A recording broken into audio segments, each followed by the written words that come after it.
Bonsoir à toutes, bonsoir à tous. Je suis très heureuse de t'accueillir, Catherine, ce soir pour cette masterclass qu'on organise dans le cadre d'un partenariat qu'on a avec la fondation Cisne d'Ornano, qui est donc le mécène fondateur du Lab Femmes de Cinéma.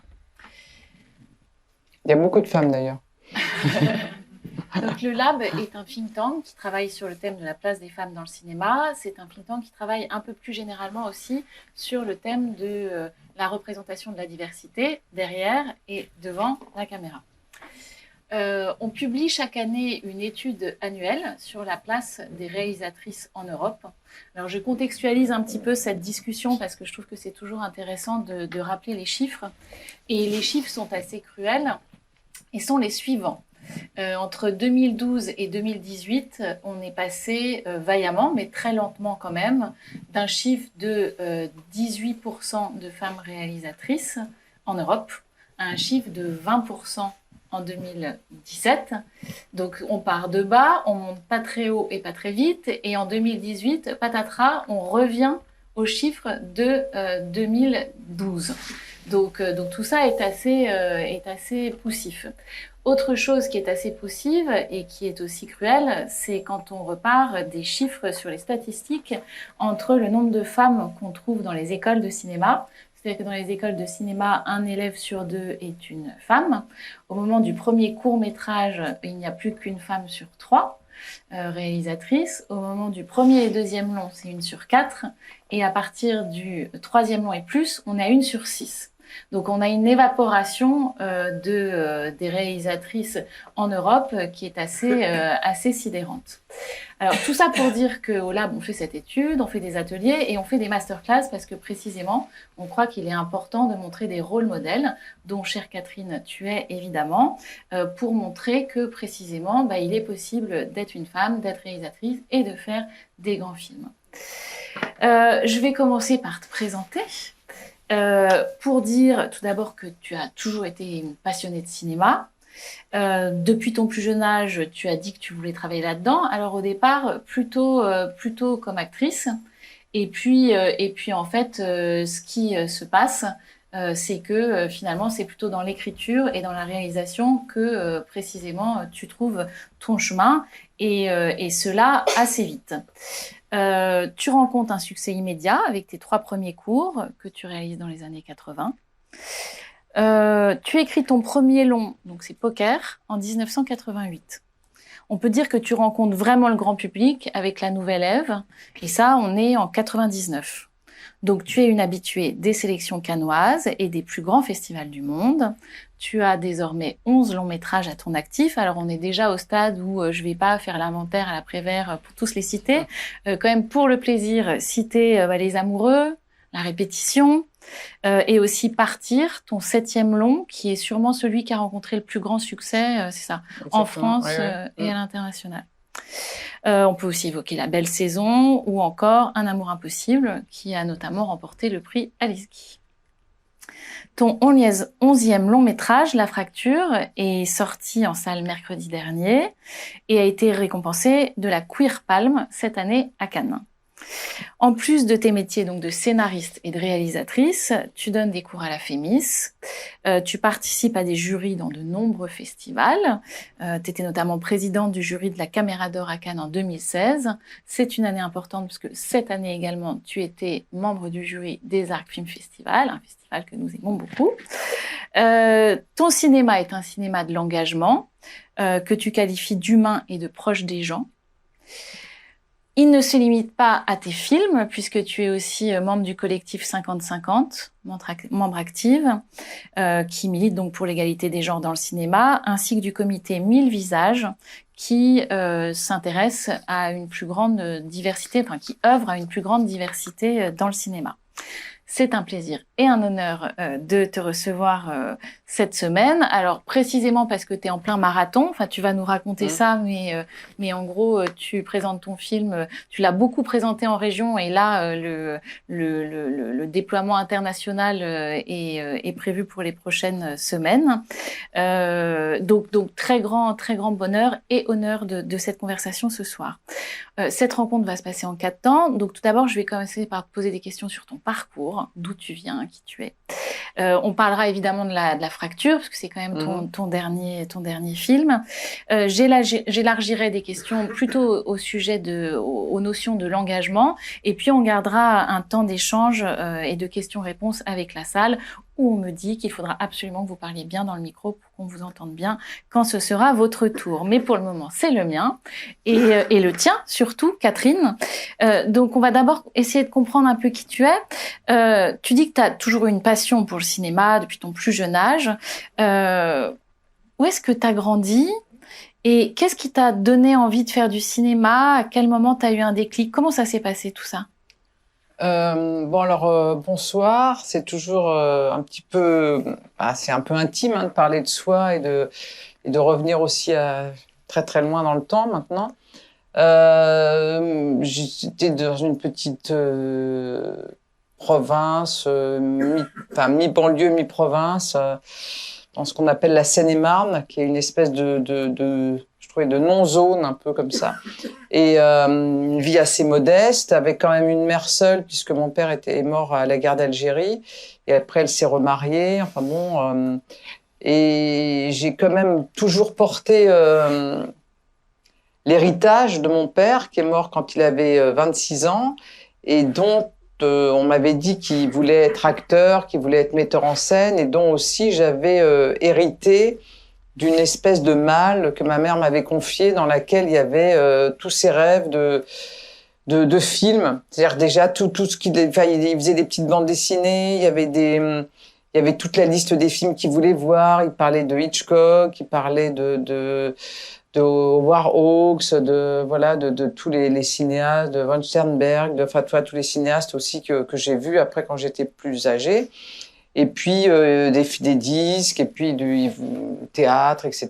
Des représentations qu'il allait voir de Jean Vilar, le TNP avec Gérard Philippe. Donc je pense que tout ça m'a un peu, c'était une espèce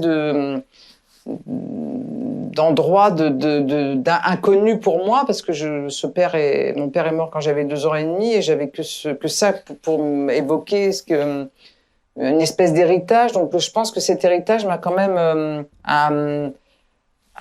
m'a influencé, et j'ai dire a infusé. J'ai l'impression que cette malle a infusé. Il y a quelque chose qui et donc au départ c'était le théâtre. C'est vrai que j'ai eu des rencontres au collège, au lycée, avec des professeurs. Donc j'adorais jouer. J'étais j'étais très prolixe. J'adorais dire des poésies, etc. Et puis j'ai fait beaucoup de théâtre avec des professeurs. J'étais même très, j'allais dire, l'initiative des pièces qu'on montait. J'avais une espèce de volonté comme ça farouche de faire quelque chose, d'exister par rapport à ça. Et puis donc après, vers 20 ans, je suis montée à Paris, j'ai fait des écoles de théâtre. Ça a été des échecs tout le temps, dès que je voulais faire des spectacles. Enfin, j'ai fait des trucs, mais c'était bon. Je vivais quand même en faisant ça, en faisant un peu de figuration par-ci, par-là, en faisant des choses un peu médiocres, etc.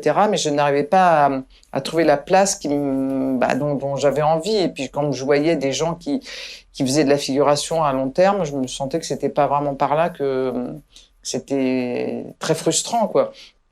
Et donc, j'ai commencé à rencontrer des élèves qui faisaient aussi des écoles de cinéma. Et puis là, j'ai tenté ma chance en écrivant un peu un court-métrage. Et autant j'ai eu très peu de succès en tant qu'actrice et en tant que... D'abord, peut-être parce que j'avais un physique qui, par rapport à l'époque, mais ça, on peut revenir à ça, sur l'image des femmes, sur la façon dont... j'avais peut-être un physique comme je suis, un peu masculin, moins stéréotypé, moins ce qu'on attendait d'une jeune fille, d'une jeune ingénue, déjà dans la façon dont on mettait les femmes dans des cases, etc., la représentation qu'on devait... Donc j'étais quelqu'un un peu brusque, un peu spécial, un peu sûrement une espèce de caractère moins policé, peut-être qu'on attendait d'une jeune actrice. Ce qui est moins le cas aujourd'hui, on a peut-être des personnages plus forts, mais enfin, dans tous les cas, j'ai trouvé une espèce de voie comme ça par le cinéma, et là, tout d'un coup, j'ai senti qu'il se passait quelque chose, que d'abord, j'ai mon premier court-métrage qui avait été fait avec très peu d'argent, avec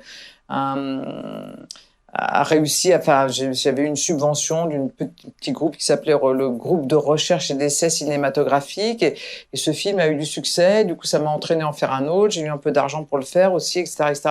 Donc voilà, ça s'est embarqué comme ça, et je me suis dit, à un moment, j'ai des côtés masochistes, mais pas complètement, pas surtout. Et là, je me suis dit, si là, ça me sourit, allons plutôt de ce côté, voilà, et j'ai commencé aussi, d'abord, à m'intéresser au cinéma, à voir plein de choses, et à développer peut-être ce goût aussi de la mise en scène que j'avais quand même acquis en étant actrice. Parce qu'en travaillant avec des professeurs, j'avais un peu louvoyé pour être au conservatoire, parce que j'étais entrée par une espèce de porte un peu dérobée, mais bon, ça c'est un peu long à expliquer. Mais du coup, je m'intéressais quand même beaucoup à qu'est-ce qui fait une scène, qu'est-ce qui fait qu'on réussit, parce que dans les cours de théâtre, on travaille des petites scènes, etc. Qu'est-ce qui fait qu'on réussit à intéresser le public à telle chose, voilà, donc je me suis construite comme ça, quoi. Tu fais pas d'école de cinéma proprement dite? Non, après j'ai essayé, mais j'ai raté un peu tout ce qui est, j'allais dire tout. Alors moi, tout ce qui a été, j'allais dire, scolarité, peut-être parcours un peu balisé, école, choses, j'allais dire, qui rassurent aussi la famille, qui rassurent, etc. Tout ça, ça a été, moi, j'ai tout appris sur le terrain, j'ai tout fait par les courts-métrages, par la bande. J'ai regretté, hein, j'aurais rêvé être dans une école, être encadrée, être moi-même qui donne aujourd'hui des cours à la FEMI, je les envie, je me dis, oh là là, quand je les vois râler ou quand je les vois être, je me dis, mais vous avez pas la chance que vous avez, j'aimerais tellement, enfin voilà, non, j'étais très, mais alors, je rejoins un tout petit peu, je fais une espèce de petite digression, mais ce que tu disais tout à l'heure, quand je commence le court-métrage, je me dis, le cinéma, c'est génial parce que, ou quand je vois les écoles de théâtre et de cinéma, ou des écoles officielles, etc., je me dis, ce qui est génial, il y a autant de garçons que de filles, il y a une espèce de mixité totale, et je me dis, c'est génial. Et les courts-métrages, je me dis, c'est formidable, il y a des filles, des garçons, etc. Et puis, effectivement, au bout d'un certain temps, je me rends compte que les filles ont disparu. Mais je me dis, mais elles ont disparu pourquoi, comment? Elles ont disparu. Elles sont plus là. Il y en a de moins en moins. Alors, soit c'est compliqué. Elles sont pas encouragées de la même manière. Elles ont pas le côté, c'est pas une vocation pour toi. Il y a un truc de s'autoriser à faire ça. Comme aujourd'hui, on peut le voir par rapport à la diversité. Comment on s'autorise à se dire, je peux être rentré dans ce métier, je peux faire ci, je peux faire ça. Il y a un truc alors moi, je le fais sûrement par inconscience totale ou parce que je me dis que c'est mon père, la figure tutélaire qui m'a transmis le truc et que voilà, donc j'y vais. J'ai pas de, mais je pense qu'il y a ça, il y a ça, il y a celles qui font des enfants, sont, voilà, même jeunes, ça. Enfin, dans tous les cas, il y a un truc où il y a ce qu'on appelle une espèce de déperdition. Et quand moi, je commence mon premier long métrage, quand je fais mon premier long métrage à 30 ans, ce qui est déjà un exploit, enfin pour une fille, mais et ce qui est déjà, je mets tellement d'énergie, j'allais dire presque à faire le film, que cette énergie fait que quelque part je le rate, parce que c'est beaucoup d'énergie de croire en soi. C'est beaucoup d'énergie. Je n'y arrivais pas en tant qu'actrice. J'y arrivais pas parce que c'est trop compliqué, parce qu'en tant qu'actrice, c'est vous, c'est le corps, c'est la représentation, c'est votre physique. Quand vous faites une histoire, etc., vous pouvez dire, attends, ça, c'est formidable. Il y a déjà de la distance. Donc, c'est déjà autre chose. Mais déjà, de croire en soi, je pense que c'est compliqué. Bon, j'y arrive, mais je pense que c'est ça aussi qui fait qu'il y a des femmes qui ont perdu et puis, dire tous les jurys, tous les gens, toutes les commissions, etc. C'est que des hommes. Donc c'est évidemment qu'ils ont plus de goût, souvent au récit des hommes, aux représentations, etc. Ça a un peu évolué quand même sur les. Ça a évolué. Je te parle de. Oui, c'est ça. On parle je te parle de mon époque. Ouais. Et donc je vois que cette formidable mixité disparaît avec le temps. Et c'est ça aussi qui fait que je me dis je pensais que le cinéma était un milieu en avance, et en fait je me rends compte plus j'avance dans le cinéma que c'est un milieu en fait assez en retard sur plein de choses, bizarrement. Est-ce qu'à l'époque justement t'as des modèles d'inspiration en général et féminins en particulier? Alors là, pas du tout. Les modèles que j'ai, c'est les modèles que j'ai, d'abord, c'est des actrices, toujours. Hein. Je découvre le cinéma par les actrices. Je découvre le cinéma parce que je vais voir des vieux films en général. Donc, je vais à l'Action Christine, je vais voir les films avec toutes les vieilles actrices américaines, de Greta Garbo à Marlène Dietrich, à Alors du coup, je vois Marlène Dietrich, donc je vois Orson Welles, je vois un film dans lequel elle joue, c'est La soif du mal. Au bout d'un moment, je commence à me dire, tiens, telle actrice que j'aime, elle est dans telle Ingrid Bergman, ça c'est le metteur en scène, ça c'est. Donc tout d'un coup, il y a des ponts qui se font par rapport au metteur en scène, mais au départ, je vois que les actrices. Et les actrices m'amènent au metteur en scène, au Warhawks, machin, etc. Et Billy Wilder, la comédie, enfin des films que j'adore, etc. Donc tout d'un coup, je fais le lien, puis que moi je commence à m'intéresser aux metteurs en scène plus de mon époque. C'est-à-dire je vois les films de Truffaut, de Cassavetes, je vois Piala, enfin voilà. Mais au départ, c'est les actrices, c'est les actrices, c'est les actrices. Puis après, effectivement, je vois et je me dis tout le temps, c'est quand même que des hommes qui mettent en scène des femmes, qui les subliment, qui leur font, enfin elles ont des rôles extraordinaires, mais c'est toujours quand même un regard masculin. Et quand je découvre quelques cinéastes femmes, dont Agnès Varda, je suis presque déroutée. Je me dis, mais c'est quoi ça? C'est quoi? Mais je trouve ça trop bizarre même. Je me dis, mais les femmes sont à égalité. J'ai l'impression que les femmes sont à égalité avec le regard que porte Agnès Varda sur elles. Et qu'elles sont pas dans un truc de méconnaissance et donc sublimées comme des espèces d'objets un peu de désir. Oui, de désir et un peu aussi hors norme, un peu la femme méchante, la femme qui fait souffrir, la femme, etc. Elle raconte des choses, voilà, de personnes à égalité, quoi. Et au départ, enfin, non, ça me plaît, hein, mais il y a quand même un truc qui me dérange. Et puis, c'est au bout d'un moment où je comprends où je me dis, mais c'est comme si, parce que le cinéma, c'est aussi une manière on vous fait croire des choses, et je me suis fait quand même un peu prendre dans les griffes, dans ce truc ou du patriarcat, ou d'une représentation des femmes comme ça, qui sont tellement, justement, ça me ramène aussi à mon côté actrice. Pourquoi je suis pas actrice? C'est parce que je représente peut-être pas ces femmes tellement belles, tellement féeriques, tellement ci, tellement ça, etc. Donc je commence à creuser cette chose. Qu'est-ce que c'est que voilà comment on filme une femme? Voilà, c'est quoi être un sujet? C'est quoi être un objet? C'est quoi? Enfin voilà, c'est toutes ces choses qui me traversent, mais qui me traversent. Il y a pas tellement de pensée de ça à l'époque.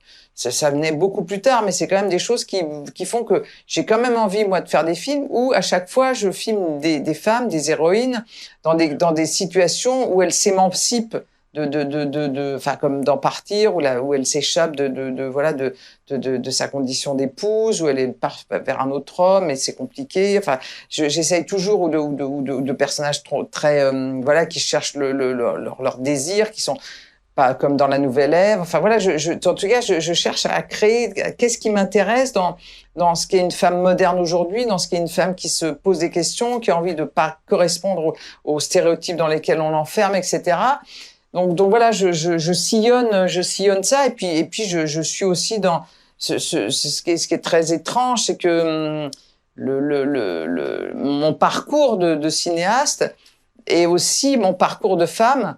Et mon parcours dans ce qu'est aussi ma découverte de ma vie sexuelle, de mes amours, c'est-à-dire qu'au départ, je suis un peu la muse d'un homme qui veut faire du théâtre, et puis après je m'en émancipe, et puis après je découvre mon désir pour les femmes, et donc voilà, que je cache un peu dans mes films, et puis que plus ça va aller, plus je vais, j'allais dire, mettre en scène, grâce aussi, parce que au bout d'un moment, je vis avec une femme avec laquelle je travaille, donc qui m'aide aussi j'allais dire, à assumer aussi quelque chose voilà, qui est aussi compliqué à un moment à vivre, même en tant que femme cinéaste. Donc voilà, c'est tout ce parcours qui se croise. C'est ça, on est vraiment compliqué. sur les questions du rapport de la responsabilité et de la fiction. Est-ce que la fiction, justement, a un impact sur la modélisation des imaginaires? Est-ce que tu crois à ce cinéma-là? Est-ce que c'est celui que tu fais? Et si oui, dans quel film? Est-ce que c'est... Alors, je suis une cinéaste qui est, comme vous avez pu le voir dans le film, là, je suis engagée sur des représentations, je suis engagée mais avant tout, mon but, et c'est quand même le récit, c'est quand même le plaisir de raconter des histoires, c'est le plaisir d'emmener les spectateurs dans des univers. Après, je crois beaucoup à l'égalité, effectivement, des hommes, des femmes.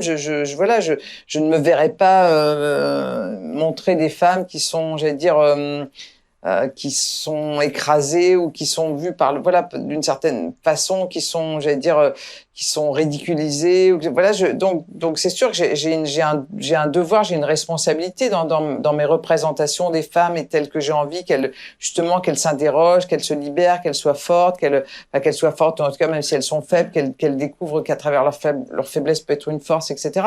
Donc c'est ça aussi qui m'intéresse, c'est tous ces visages des femmes, toutes ces propositions, tous ces récits qu'elles n'ont pas eu, que j'ai envie de leur donner, que j'ai envie de leur apporter, et des récits aussi dans lesquels elles ne sont pas vues que comme des objets ou qu'elles ne doivent pas justement représenter forcément. Mais voilà, je pense que c'est presque instinctif ou c'est presque primaire pour moi de raconter ça de cette manière-là. Si tu avais une baguette magique, qu'est-ce que tu changerais dans ton secteur? Je ferais beaucoup de ménage, hein. Je dirais toi maintenant qui étais là tu vas un petit peu travailler comme ça. Je ferais monter beaucoup plus de femmes à des postes importants. Je ferais descendre des hommes à des postes un peu différents. Voilà, j'essaierais je ferais une espèce je ferais comme un chef d'orchestre. Je m'amuserais un petit peu à bouger parce que on sent que on le voit aussi en politique, hein, on le voit c'est des choses qu'on voit, c'est combien les hommes beaucoup se tiennent à leur poste de pouvoir, de représentation, ce que je comprends, hein, c'est agréable, c'est des postes en général où on est bien rémunéré, donc j'essaierai un petit peu de créer plus d'égalité dans tous les cas et puis je trouve que c'est intéressant des gens qui sont à des postes importants de revenir peut-être à tout d'un coup. J'aimerais bien des fois qu'on puisse faire des stages toute sa vie et qu'on puisse à un moment pendant un an être à un stage et être à un poste différent pour comprendre, pour peut-être que ça pourrait être rigolo, ça pourrait être un moment de se dire tiens à 48 ans, à 54 ans ou à 37 ans, on a une année où on fait autre chose que ce qu'on sait faire et on repart comme quand on était étudiant ou plus jeune, à un autre stade, un autre poste. Je reste dans ma série des questions qui tournent autour de la place des femmes. Est-ce que toi, dans tes équipes, tu as beaucoup de femmes dans les équipes de tes tournages? Et est-ce que tu crois à la notion de sororité? Très à la mode en ce moment. Alors moi, quand j'ai commencé mes premiers films, je dis toujours, je travaillais avec Mimile, Jujule et Popol qui me regardaient d'un air de dire c'est qui là cette gamine là, elle va nous faire croire qu'elle sait faire un film.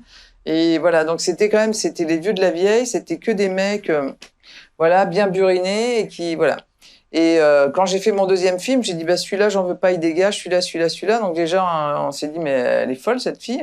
J'ai dit non mais ça m'intéresse pas quand vous me parlez, comment vous voulez faire les choses, c'est pas du tout Donc le mec m'a dit mais j'ai 40 ans de métier. Je dis peu importe, je préfère quelqu'un qui débute et qui a envie et qui essaye de comprendre ce que je veux faire. Voilà, donc c'est déjà arrivé comme ça. Et puis c'est vrai que maintenant, je me pose même pas la question. C'est-à-dire que la moitié, je pense que je vais pas prendre les équipes que féminines. Hein. Je suis pas une ayatollah. Moi, j'aime que ça circule. J'aime que mais dans mes équipes, on est je travaille essentiellement souvent avec des femmes chefs opératrices. Enfin, je travaille beaucoup avec Jeanne Lapoirie depuis un certain temps. J'ai l'impression que le regard croisé d'une femme avec moi, ça fonctionne mieux. Il y a quelque chose qui, ça se fait assez simplement. Dans beaucoup de postes, je travaille avec des femmes. Je travaille avec des femmes chefs d'éco. Bon, évidemment, j'ai une productrice, j'ai une directrice de production, j'ai une assistante. Enfin, je sais pas, mais après, je peux avoir aussi un assistant. Enfin, mais j'aime qu'il y ait une grande mixité, j'aime que ça bouge, j'aime que ça soit vivant, mais il y a obligatoirement une égalité, quoi. Mais c'est vrai que les équipes de tournage ont longtemps été parce que il y a les électros, les machinaux, les machins, c'est des mecs, etc. Aujourd'hui, on sait très bien qu'on peut complètement inverser ce modèle-là et qu'il n'y a pas de on n'est pas électro, enfin, je sais pas, il peut y avoir des femmes électro, etc. Donc, non, mais ça fait partie de la richesse. Après, ce qui est compliqué aujourd'hui, je trouve, c'est la diversité, c'est-à-dire d'avoir des jeunes femmes ou des jeunes hommes, même noirs, asiatiques, maghrébins sur les films, c'est quand même moi, j'essaye de travailler justement avec eux et c'est très difficile. Donc, il y a quand même, c'est pareil, c'est quand même un endroit où le cinéma, on n'ose pas ouvrir la porte, on n'ose pas y aller. Et ça, je trouve que c'est vraiment dommage et je veux vraiment, sur le prochain film, essayer la même chose, c'est-à-dire qu'on ne soit pas que blanc-blanc dans une équipe de film, quoi. Ouais, c'est vrai que c'est un des grands chantiers, et c'est vrai que quand on s'intéresse au thème de la parité dans le cinéma, de l'égalité, en fait, on ouvre tout de suite sur les sujets plus intersectionnels, et notamment, comme tu le disais, la place de toutes les personnes qui sont sujets à discrimination. Donc, ça peut être des personnes racisées, ça peut être les personnes qui ont un handicap en fonction des orientations sexuelles, etc. Dernière question sur le sujet de la place des femmes. Gisèle Halimi disait, on ne naît pas féministe, on le devient. Est-ce que toi, tu dis que tu l'es? Et si oui, est-ce que tu as l'impression que tu l'es devenue à un moment? Je pense que je le suis devenue, oui. Je pense que, pareil, quand j'ai commencé, j'étais très dans le regard des metteurs en scène, et je cherchais même ce regard d'une manière presque...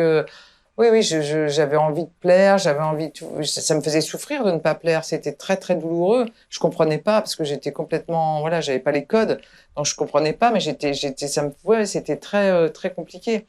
Et ensuite, j'ai complètement compris que, ben voilà, c'est-à-dire ce qui a été un handicap, ce qui a été une souffrance, ce qui a été quelque chose, tu vois, c'est devenu justement un atout, c'est devenu quelque chose sur lequel j'ai réfléchi. Je ne veux pas être quelqu'un ni qui soit dans l'amertume, ni qui soit dans la revendication, ni qui soit, voilà, c'est un chemin que j'ai fait, un chemin intérieur et un chemin aussi, voilà, de me dire oui, j'ai peut-être pas été désirée alors que j'aurais aimé, etc., faire ci ou faire ça.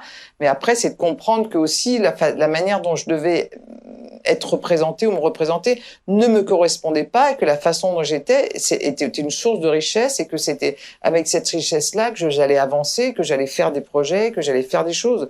C'est-à-dire que je trouve que il faut pas, j'allais dire, faut pas grandir, ou faut pas essayer de devenir j'allais dire, en ayant ou de l'aigreur ou en refusant quelque chose, mais en faisant un atout, quoi. C'est-à-dire, je me suis dit qu'il fallait que je fasse un atout de l'échec que j'avais ressenti. Mais il fallait pas que ça devienne un endroit de ressassement ouais, comment dire, de douleur, quoi. Parce que ça ne procurerait jamais rien de bon, quoi.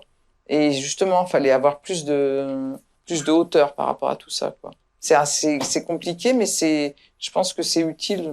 Et je pense que c'est quelque chose d'important pour arriver à s'émanciper, quoi. Et à penser qu'effectivement, ensuite, le féminisme, les outils qu'il vous donne, enfin, peuvent complètement vous aider pour devenir et ne pas avoir peur aussi parce que souvent les femmes cinéastes, je pense s'il y en a qui ont échoué, s'il y en a qui ont abandonné, c'est qu'il y a une espèce de peur de prendre cette place, comme on a souvent peur à plein d'autres endroits dans la société de prendre une place en se disant on n'est pas capable, on va pas y arriver, etc.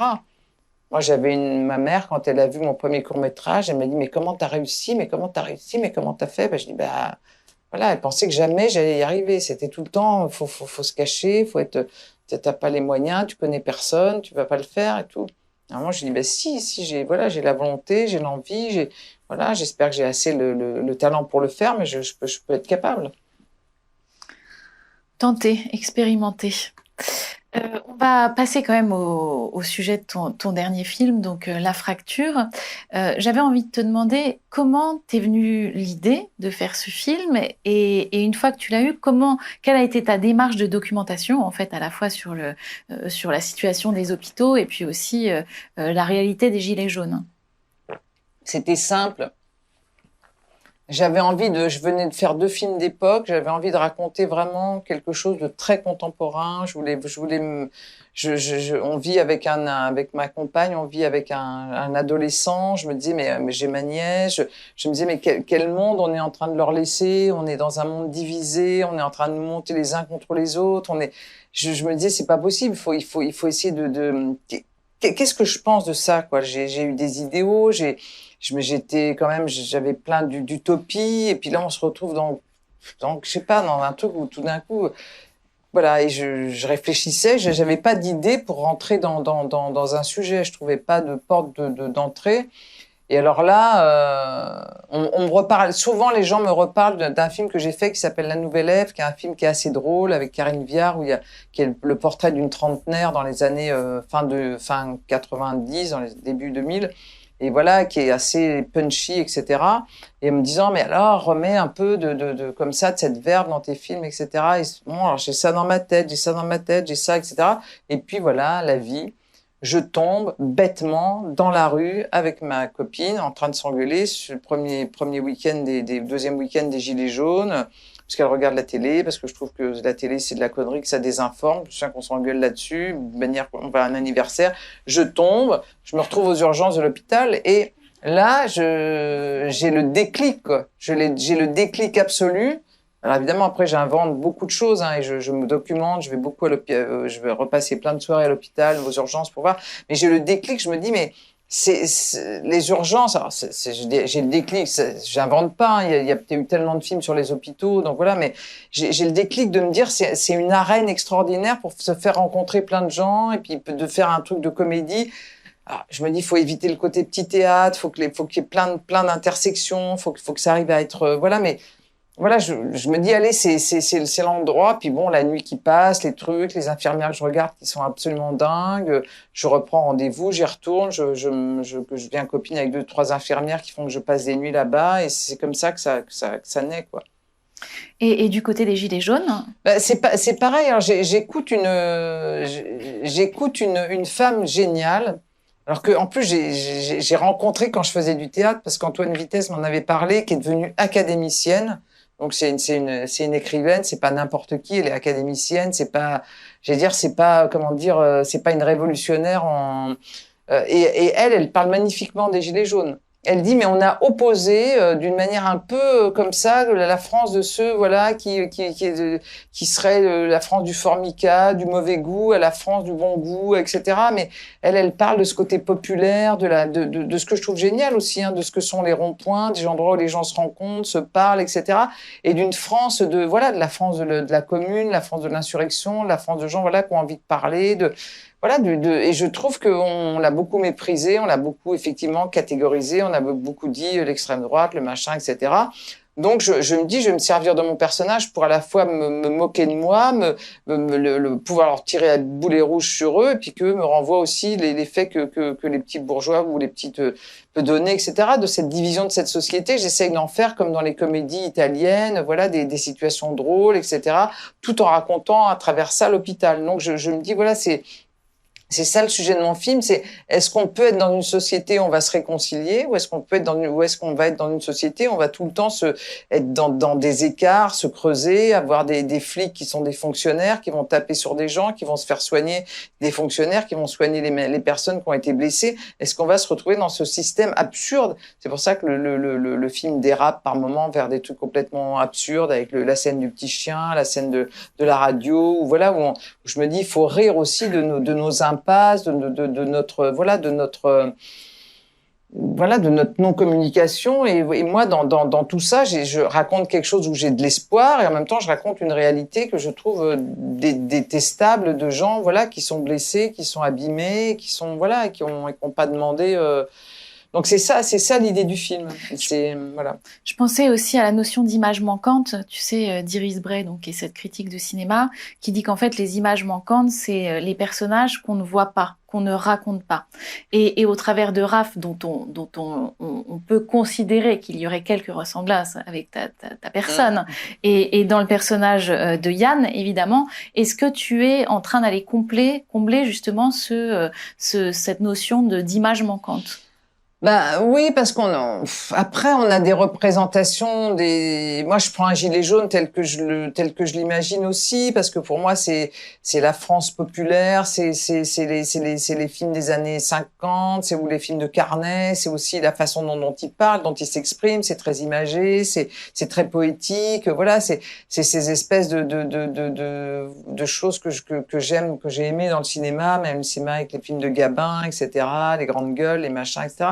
Donc voilà, j'essaye de lier des choses qui sont peut-être qui paraissent inconciliables, et de trouver des endroits où au contraire ils s'achoppent, et des endroits où ils se retrouvent, et d'ailleurs c'est sur les images comme tu dis, et d'ailleurs elle est dessinatrice, donc elle fabrique des images, et à la fin elle lui tend une image de lui, quoi. Donc voilà, c'est quelque chose, effectivement. On n'a jamais fait de film avec des gilets jaunes, donc on n'a pas d'image d'eux. L'image de la médecine des urgences, c'est souvent une image très spectaculaire. Toujours des trucs, etc. Moi, je montre une médecine du quotidien. Je montre des infirmières qui s'occupent d'une vieille dame, c'est juste lui caresser la main parce qu'elle a pas. Voilà, j'essaye au contraire d'être dans un truc de très humain, quoi, et de montrer effectivement, comme on le dit aujourd'hui, comme on le voit aujourd'hui dans tous les journaux, que on est dans un hôpital où on n'a plus le temps de prendre soin des autres, que quand même le soin, c'est quand même une des choses les plus importantes, qu'on a beau nous faire croire aujourd'hui par des hommes politiques extrêmes que il y a des sujets super importants, etc. Mais l'important pour les Français, c'est quand même justement de prendre soin. Je pense que c'est un des l'hôpital, c'est quand même, on passe tous à un moment, on a tous un parent, on a tous quelqu'un, un enfant qui passe à l'hôpital. Voilà, c'est un endroit dans lequel voilà. Donc si là on n'a pas, je vais dire on nous donne pas on donne pas les moyens je vais dire de s'occuper, de prendre le temps, c'est horrible, quoi. On peut pas être dans un truc de chiffres. On peut pas, on peut pas, voilà. Et en plus, la plupart dans le film, ce que ça raconte, c'est que tous, ce qu'ils ont envie, c'est de bien faire leur travail. C'est ce qui a occupé aussi beaucoup les Gilets jaunes, et c'est beaucoup de retraités qui ont travaillé toute leur vie, qui se retrouvent avec, comme il dit au début, avec 700 euros par mois. Mais qui peut vivre avec 700 euros par mois? Donc voilà, t'as pas une grand-mère qui a pas 700 euros par mois, etc. Donc c'est né de ça aussi, et puis de gens qui se disaient, le 15 du mois, moi j'arrive pas à boucler mon mois, donc voilà, c'est de préoccupation de se dire, on a envie de bien travailler, on a envie de pouvoir, voilà, c'est tout. Alors, une petite dernière question avant de passer le micro à la salle. Pour ce film, à Cannes, tu as reçu la Queer Palm. Qu'est-ce que ça a représenté pour toi? C'était pas la Palme d'Or, hein. C'était la Queer Palm. Non, j'étais très heureuse d'avoir. Cannes, ça s'est passé extrêmement bien, donc c'était un moment tellement merveilleux voilà, d'un public qui a tellement apprécié le film. Alors là, je peux quand même témoigner parce que j'ai eu la chance d'être dans la salle au moment de la projection en compétition, et en fait l'accueil qui a été réservé au film était complètement dingue, quoi. À la fin, c'était donc je pense que ça fait partie, je crois, des ovations qui a été les plus longues de ce festival. Et donc voilà, donc déjà cette récompense était formidable. On était descendu avec quasiment tous les soignants qui sont dans le film, donc pour eux c'était aussi un moment incroyable. Donc donc moi je suis réjouie de ça. Et puis le premier prix qui est tombé, c'était la Queer Palm. Donc je m'en suis réjouie, parce que je trouve que le film il y a pas de sujet sur l'homosexualité. Donc le fait de donner la Queer Palm à un film, donc tout d'un coup le fait que deux femmes soient ensemble n'est pas un sujet, je trouve que c'est déjà formidable. Parce qu'effectivement elles sont ensemble comme n'importe quel couple est ensemble. Elles sont usées de leur couple parce que ça fait un certain nombre d'années qu'elles sont ensemble, et que elles sont dans un truc de est-ce qu'on s'aime plus, et puis on voit que l'amour est quelque chose quand même qui les lie, mais voilà. Donc je trouve que ça c'est assez réjouissant de se dire. J'étais très étonnée, parce que j'avais appris que ça avait plu à des gens du jury de la Queer Palm, mais j'étais remontée à Paris parce que je pensais même pas voilà, je me dis bon, ça leur a plu, tant mieux, mais je pensais pas effectivement par rapport au film que le film allait avoir ce prix.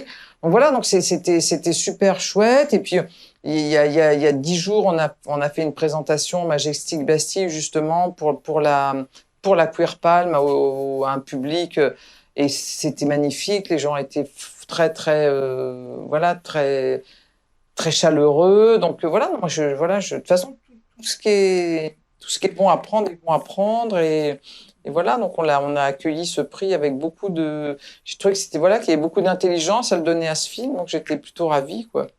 Carrément. On va vous faire passer un micro, je pense qu'il doit y avoir des questions dans la salle, c'est le moment. Profitez-en. N'hésitez pas. N'hésitez pas.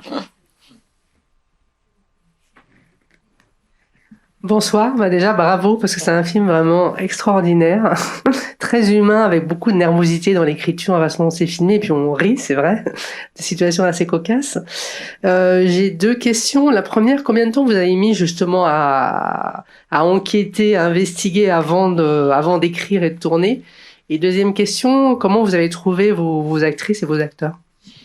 Alors, l'écriture a été très longue, très chaotique et très. C'est-à-dire que j'ai commencé à écrire. Quand j'ai eu cette idée, j'ai commencé à écrire avec ma scénariste avec qui je travaille d'habitude et qui a pas de cap. Bon, ça a capoté très vite. C'est-à-dire que, en fait, j'ai travaillé avec plusieurs personnes qui comprenaient pas ce que on n'arrivait pas à trouver c'était voilà, j'arrivais pas à trouver parce que c'est pas un film, j'allais dire, il y a pas une histoire, c'est un film de situation, c'est une nuit, c'est un film où il y a une espèce de truc qui monte. Les scénaristes sont habitués peut-être à des choses beaucoup plus classiques dans un récit et en même temps chaque personnage a son histoire. Chaque personnage, le personnage de Julie, son fils qui est en manif, son angoisse, lui qui veut récupérer son camion, qui a pas de nouvelles de son copain, le garçon que Julie reconnaît, qui accompagne cette fille dont on sent qu'il est légèrement amoureux mais qui veut pas la laisser tomber, elle qui minimise ses blessures, Raph qui veut récupérer Julie. Donc, il y a quand même plein de micro-intrigues, mais bon, et puis il y a cette espèce de nuit qui monte, et puis Kim qui vient, et puis en même temps son enfant est malade, et finalement son mari arrive avec l'enfant et qui est coupé entre les deux. Et c'était ça qu'il fallait arriver à tisser, et puis tout d'un coup, l'éruption du malade psychiatrique. C'était ça qu'il fallait arriver à tisser, et que c'est pas, ça fait pas un scénario, on dit, enfin, donc, fallait que je redouble de croyances en me disant non, c'est ça qu'il faut faire, faut arriver à trouver voilà. Et comment on passe d'un moment à un autre, comment on passe d'un truc drôle à un autre, comment on est en même temps dans un film très dialogué, très vraiment où ça parle, où ça voilà, et en même temps faut que ça soit vivant, faut qu'il y ait tout le temps de l'énergie, du mouvement. Donc voilà. Donc j'ai passé une scénariste, j'ai passé une autre, j'ai fini avec quelqu'un d'autre, voilà, et j'ai travaillé toute seule. Ça a été quand même un scénario très voilà, il y a eu beaucoup c'était compliqué à faire. Et puis je voulais écrire pour Pio Marmaille. Depuis le début, j'avais cette idée de Pio Marmaille parce qu'on avait failli faire un film ensemble, que je l'avais pas choisi, qu'il m'en voulait, que à chaque fois qu'on se croisait, il me disait tu me dois un film. Enfin bon, c'était un peu un jeu. Mais je pensais à Pio. Après, très très étrangement, je suis allée voir plusieurs fois Valéria au théâtre. En fait, Valéria devait tourner avec moi dans La Nouvelle Ève, et elle m'a laissé tomber au dernier moment. Donc je lui en voulais à mort. Pendant des années, c'était enfin voilà, quand je la croisais. D'ailleurs, quand je l'ai croisée, la dernière fois que je l'avais croisée, c'était aux Arcs. Et on se parlait pas. J'étais au 2016 au jury aux Arcs. Et on était voilà. Et puis avec Elisabeth qui est ma productrice et qui est quand même quelqu'un avec qui aussi je suis évidemment très liée, même sur le scénario. On a beaucoup même relu ensemble, retravaillé, etc. Elisabeth, elle adore Valéria, donc elle me disait, mais Valéria, quand même, je lui dis, oui, moi, je suis pas comme elle, hein. Bon.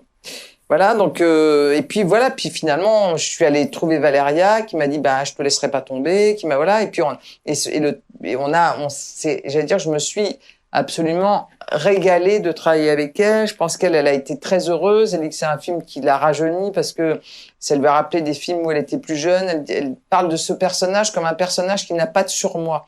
C'est-à-dire de quelqu'un qui dit tout ce qu'il pense. Et elle dit c'est des films des personnages qui sont très, très jubilatoires. Donc voilà, on s'est extrêmement bien entendu. Et puis pour Marina, Marina, on la connaissait bien avec Elisabeth. On trouvait que, voilà, elle avait elle était parfaite pour jouer en binôme avec Valéria, pour avoir ce truc très droit, son intelligence, sa vivacité. Enfin, voilà, il y avait quelque chose qui faisait vraiment. Après, on a tourné vraiment comme il y avait le confinement et des films s'étaient décalés. On a tourné vraiment ils sortaient d'un tournage, ils sont tous arrivés sur le plateau. On n'a pas préparé quasiment beaucoup de travail ensemble en amont, quoi. Ça s'est trouvé vraiment sur le terrain. Et puis pour l'aide-soignante, ça a été un miracle. Parce qu'au départ, je cherchais une actrice, et comme en même temps, parallèlement, je cherchais des vrais soignants pour faire tous les rôles annexes, etc. Parce que je trouvais que ça allait amener une réalité au film, que ça amenait aussi un confort pour les acteurs, parce qu'à partir du moment où il y avait l'autorité du soignant qui allait pouvoir les prendre en charge, vraiment que ça allait amener quelque chose de beaucoup plus fort. Ils allaient être presque libérés de quelque chose et pouvoir encore mieux jouer. Donc j'avais tout ce casting de soignants qui était formidable et tout.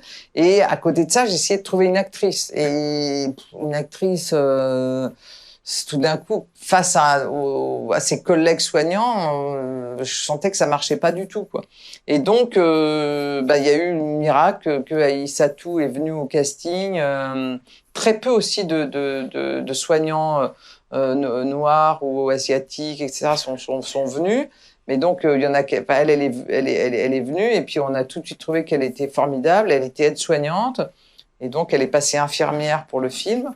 Et elle amène elle a un charisme fou. Elle amène cette espèce de, je sais pas, de profondeur, de douceur, d'attention.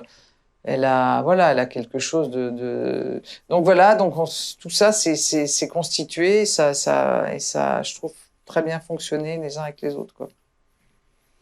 On peut prendre une dernière question. Je réponds trop lentement, là. Non, ça va, c'est juste que le temps tourne, sauf si on a un petit peu de temps de plus. Je ne sais pas vers qui je peux me tourner. Ouais. Non, encore j'ai déjà un micro. Ouais. Bonjour et merci pour ce magnifique film. J'avais une question, notamment par rapport à... Vous parliez, donc c'était une idée de base. Donc c'est plutôt, que serait la part de la fiction par rapport à la réalité, par rapport à la situation que vous avez vécue et toute la documentation que vous avez pu faire? Mais je me suis beaucoup documentée, mais tout est fictionné. C'est-à-dire, beaucoup de gens disent on dirait du documentaire, ouais. C'est parce que c'est documenté, mais tout est, j'allais dire, quand j'étais aux urgences, j'ai jamais rencontré de gilets jaunes, il n'y a pas eu des manifestations autour. J'allais dire, c'est une espèce de métaphore ou de fable autour de la violence qui finalement qui rentre dans l'hôpital. Donc tout ça est complètement le mec qui arrive aussi et voilà, c'est pour montrer cette espèce de tension et que l'hôpital est dépassé et que si ça va, il va être. Et c'est ce qu'on voit aujourd'hui quand on lit les articles des journaux, c'est que ils sont pris à la gorge et que tout d'un coup, les boutons poussoirs qu'il y a maintenant, par exemple dans les hôpitaux, quand on prévient, on se fait agresser, ça n'existait pas. C'est tout nouveau. Moi, j'ai vu des documentaires d'il y a 10-15 ans à la Riboisière, et puis il y en a un qui doit dater d'il y a 4-5 ans. On voit déjà l'état de violence. On voit déjà que la violence, que le stress, que c'est déjà on est dans une société qui est voilà, parce que il y a plus de temps, les gens vont se faire soigner des fois même pour des bobos qui ne devraient pas y aller, mais il y a plus de soins, j'allais dire, voilà, on n'a plus de médecins, on va se faire soigner à l'hôpital, on est en déambulatoire pendant une demi-journée, alors que d'habitude on reste 3 jours, donc les gens reviennent 2 jours après aux urgences parce qu'ils comprennent pas, ça se soigne, ou ils ont mal, enfin, c'est toutes ces choses-là qui fait que ça engorge aussi les hôpitaux, plus effectivement une société qui va pas bien, enfin voilà, donc, mais dans tous les cas, toutes les situations, tout ça, c'est quand même tout retravaillé, tout inventé, tout, voilà, j'ai piqué des mots, j'ai piqué des petites choses, mais j'ai romancé tout ça, en fait. Ah oui, complètement. Il y a la notion de crise aussi. Je pensais au fait qu'il y a la crise dans le couple, il y a la crise à l'hôpital et la crise sociale. C'est quelque chose qui était aussi un fil, j'imagine. Il y a la crise, il y a la colère, il y a l'intime et le collectif, quoi. C'est comment les choses se mêlent, effectivement. C'est une espèce de crise, oui, enfin, Pauline Serrault avait déjà fait un film qui s'appelle La Crise. Je pense que la crise, moi, depuis que je suis née, on me dit qu'il y a la crise, donc mais voilà, c'est un bon sujet aussi la crise de sentir, j'allais dire, les gens pris dans des situations, justement, extrêmes et dans lesquelles ils se rébellent, quoi. Et j'avais une dernière question. Oui, je crois qu'il y a une question. Allez-y, je vous en prie. Non, j'ai été sidérée par les chiffres du départ, là, que vous avez énoncé, où dans l'école, elles étaient 50% de femmes et qu'à la fin, il y avait qu'un sixième. Donc, vous avez apporté un élément de réponse par rapport à la confiance en soi, mais je pense quand même, si elles vont à l'école, il y a quand même une partie de la confiance en soi. Donc, qu'est-ce qui fait cette hécatombe, en fait, dans le temps après? Parce que il y a eu beaucoup aussi le fait que les décideurs, j'allais dire, étaient des hommes et que souvent, je pense que les récits étaient, flattaient plus puis parce que beaucoup de femmes se sont destinées vers d'autres métiers que la réalisation. Elles sont parties, elles sont devenues script, elles ont fait des métiers moins, c'est-à-dire parce que être réalisateur, c'est déjà imposer je pense qu'elles sont allées vers des métiers du cinéma, mais pas aussi, j'allais dire, important que réalisateur. Scénariste aussi. C'est un sujet sur lequel on travaille beaucoup au lab, et c'est vrai qu'on se rend compte que c'est évidemment multifactoriel, qu'il y a un aspect de confiance, et puis après il y a des aspects de réseau, enfin il y a vraiment beaucoup de choses, mais la notion de se projeter dans des modèles est quand même un des aspects qui est très important, et du mentoring, et du relais, et voilà, c'est là-dessus qu'on travaille beaucoup. On va prendre une dernière question. Devant, vous aviez une question, ouais. Ah, il y avait 2 questions. Oh là là, alors on va vous passer le micro. Bonjour, c'est une question archi rapide. Merci d'avoir insisté pour nous donner la parole. Ma question, c'était, je reviens sur ce que vous avez dit sur la séparation des deux mondes, sur celui de Raph et celui de Diane. Est-ce que vous pensez que, c'est une utopie de dire qu'ils peuvent se réconcilier ou pas? Parce que vous avez laissé la question ouverte et du coup, je vous la pose. Ou est-ce que ce qu'on voit dans le film, la complicité naissante, c'est une complicité de façade ou qui se crée par la situation? On voit bien que à la fin, quand elles tournent le dos, elles partent en rigolant toutes les deux. On sent qu'elles se retrouvent, enfin qu'il y a quelque chose. Voilà, on voit bien qu'elles tournent le dos à l'hôpital et qu'elles ont rencontré quelqu'un, elles ont vécu quelque chose, elles ont sûrement été un peu transformées, mais elles reviennent à une vie sûrement peut-être plus douce, même si on comprend que Julie a des difficultés dans sa boîte. Et en plus, on voit que lui, il revient, il est vraiment, c'est le sacrifié, il est pas dans un état. Donc, je pense qu'il y a des ponts dans tous les cas. Je pense que dans tous les cas, je sais pas si on peut réconcilier une société aujourd'hui, vu que c'est vraiment cette fracture dont on parle depuis tellement longtemps, c'est encore plus, j'allais dire, accentué. Je sais pas si on peut se réconcilier en 5 minutes et en parlant, mais je pense que dans tous les cas, c'est un chemin qu'on devrait prendre plutôt que de monter les gens les uns contre les autres. Après, moi, il y a des moments, des gens, je sens que je peux plus leur parler parce que je me mets à bout. Donc, je comprends bien que c'est compliqué, mais le fait déjà d'essayer de tenter je pense de toute façon, on n'a pas le choix, que la division, ça mène jamais à des choses, j'allais dire, positives dans tous les cas. Puis il y a des films comme le tien qui nous font avancer aussi dans cette direction-là. Mais ça, je peux te le dire. On a une dernière question de monsieur. Peut-être on va vous faire passer le micro. Non, mais pour la captation, c'est pas mal d'avoir le micro. Merci. Je voulais simplement poser une question pratique. Ça s'est tourné dans un véritable hôpital, et où, si c'est possible de le savoir, ou si ce sont des décors? Comment ça s'est passé à cet égard?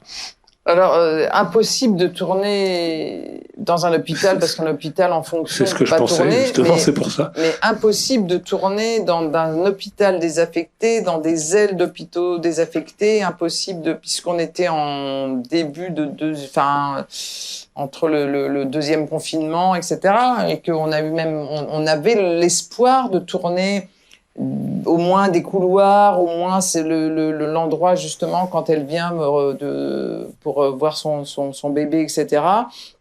On a dû abandonner parce que pendant le tournage on a eu des refus, etc., puisque la pandémie augmentait, que j'allais dire on était de plus en plus. Donc on a tout tourné en fait dans les locaux désaffectés d'une entreprise de Airbus à Suresnes, dans une espèce de parking. On a tout reconstitué. J'ai eu la chance d'avoir un chef décorateur, avec qui je travaille depuis 2 films, qui est un jeune garçon magnifique et on a été ensemble à Lariboisière parce que je voulais qu'on ait un hôpital qui ressemble à celui de Lariboisière, qui soit à la fois désuet, où on voit qu'il y a les constructions, il y a le côté un peu haussmannien, puis il y a l'espèce de construction des années 70 et on voit les strates, j'allais dire, des années, des choses qui se sont modernisées et tout. Et on a réussi avec l'endroit de départ qui était pas forcément toujours facile, notamment la salle d'attente avec les poteaux, les machins sur lesquels on pouvait pas intervenir. Et puis l'extérieur et tout, mais on a réussi. Et puis on a réutilisé des couloirs parce que comme on avait des refus, etc. Donc on a un peu tourné en rond dans cet endroit, mais on a réussi à en extraire, j'allais dire, le maximum. Et surtout, ils ont réussi à trouver des trucs je sais pas comment ils ont fait du matériel, parce que je voulais que tout le matériel fonctionne pour que j'allais dire, les gens, justement, puissent, parce que c'est souvent ça qui fait faux dans les films. C'est qu'ils travaillent des trucs, ils savent pas s'en servir, et puis ça marche pas une fois sur deux. Là, il fallait que tout fonctionne pour que, justement, les filles, quand elles sont arrivées, en 2 secondes, j'avais choisi les soignants, mais qui travaillaient dans des endroits souvent disparates, pas les mêmes. Et en 2 secondes, c'est devenu une équipe. Ils ont réussi à se trouver et le matériel qui fonctionnait, les chariots, les trucs, etc. Ça faisait que on avait le sentiment. Moi, je rajoutais du son. Je mettais un peu de son parce qu'on était dans un endroit complètement vide. Donc, j'avais pris des sons d'hôpitaux, etc. avant les prises, pour amener une espèce d'ambiance, quand même un peu d'hôpital, un peu voilà, qu'on soit un peu plus concret, quoi. Sinon, on avait l'impression qu'il fallait vraiment amener une espèce de vie qui était dans un endroit complètement vide, quoi. Mais c'est assez réussi à cet égard. C'est assez réussi. Ouais, non, ils ont été forts. Ouais. On se prend une toute dernière question. Allez, cette fois, c'est la dernière des dernières, devant. Merci beaucoup. Bonsoir, merci beaucoup d'être ici. Alors ma question c'est la suivante. Je me demandais si la question de l'engagement et de ce que vous disiez qui était donner la parole aux femmes, raconter leurs histoires aux femmes non hétérosexuelles par exemple, c'était une volonté qui est arrivée rapidement dans votre cinéma ou qu'elle s'était développée au fur et à mesure dans votre travail. Est-ce que vous considéreriez que l'engagement est moteur de votre travail justement ? J'ai toujours eu envie de donner la parole aux femmes. Mon premier film, que moi je trouve pas extrêmement réussi, Poker, c'est quand même l'histoire d'une femme qui est une joueuse de poker, qui va faire les cercles de jeu la nuit, qui est la seule femme dans un milieu d'hommes. Donc il y avait quand même toujours cette idée d'héroïser une femme, justement, de lui donner un rôle qui aurait plutôt été dévolu à un homme à l'époque. Donc non, je pense que j'avais envie justement de magnifier et de donner effectivement des récits à toutes ces femmes, ou quand je fais, grâce aussi peut-être à mon amie, à Elisabeth, quand je fais La Belle Saison et que je raconte une histoire d'amour entre 2 femmes dans les années 70, l'une qui est empêchée, l'autre qui découvre son homosexualité.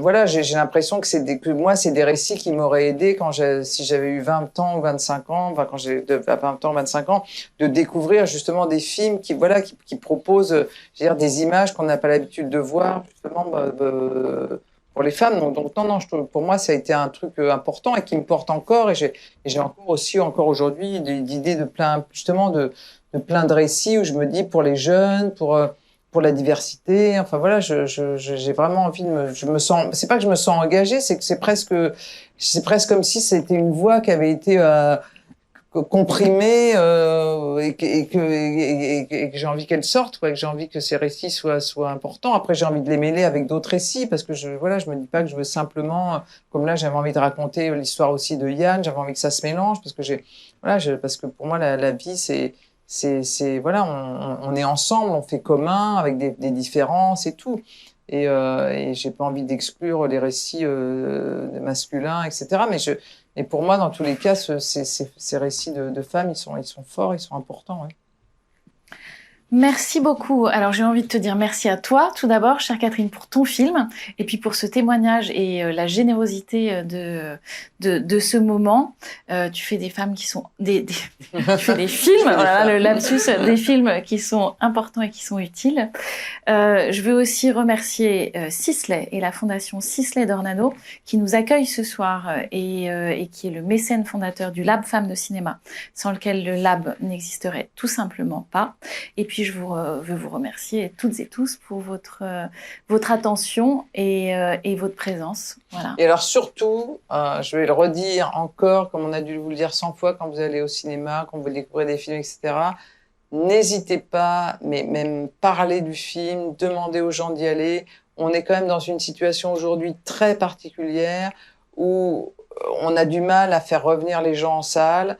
On a du mal parce qu'il y en a beaucoup qui n'ont pas envie de porter de masque. On a du mal parce qu'il y en a beaucoup qui ont pris d'autres habitudes de regarder des séries. Le cinéma, c'est quand même justement l'art de compresser le temps, de raconter, de faire un récit sur 1h30, 2 heures, 2h30. Mais c'est vraiment, c'est justement, ça prend, j'allais dire, une espèce de, c'est un condensé, c'est quelque chose qui est extrêmement, c'est l'inverse de la série où vous devenez addict à quelque chose. Voilà, c'est deux propositions différentes, mais pour moi, c'est une proposition, en plus, c'est d'être ensemble, c'est de discuter ensemble, c'est d'avoir des émotions qu'on partage. Pour moi, je trouve que c'est un moment extrêmement fort et important. Et c'est vrai qu'en ce moment, on est très, très en danger depuis cette crise qui a accéléré, j'allais dire, le phénomène de rester chez soi, de regarder des films ou des séries à la maison. Donc voilà, donc on est dans une perte de vitesse alors qu'on était vraiment, il y avait une embellie, le cinéma a disparu dans beaucoup de pays. Je pense que ça serait dommage que ça arrive en France et donc voilà. Donc portez la bonne parole puisque vous êtes venus ce soir, voilà. Et pour ceux qui nous regardent, La Fracture est en salle, il faut aller le voir et vous ne le regretterez pas. Merci Catherine. Merci.